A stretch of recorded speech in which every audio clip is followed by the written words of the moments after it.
Hi guys! Sa video ito, ituturo ko sa inyo kung paano tayo mag-sign up dito sa e-access.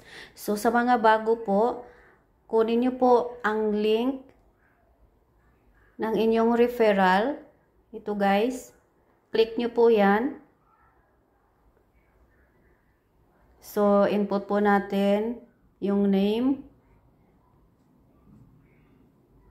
middle name, last name. So dito guys sa birth date, like for example yung akin,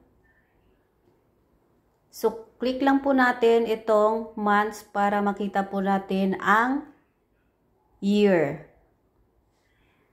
So click natin to 1986.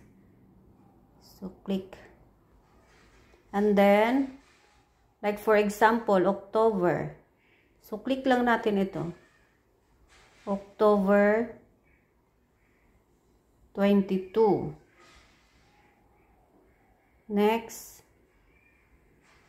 Click lang natin yung screen para mawala itong months. So, input natin ang ating Gmail.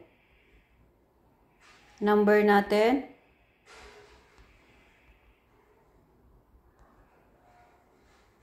(355). Username natin. Halimbawa, Judith. Yeah. Password natin. Input natin. Then, confirm password. So, yung travel agency, Judith's Travel and Tours, Davao City. Input natin yung upload natin ang ating passport, ID number, and expire.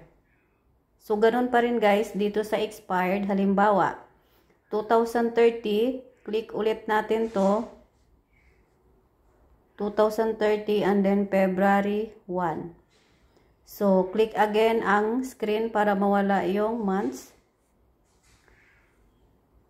Magpadala lang po tayo dito or dito sa BDO. After po natin magpadala, input po natin kung ano po yung pinadalhan natin. BPI ba or BDO. Next. Halimbawa, BDO. So, ito yung account number. Isusulat natin dyan. Account number dito. So, yung reference number ay makikita po natin sa resibo ng ating pinadala, ng ating payment. So, pakita ko sa inyo, for example, dito sa ating Gmail.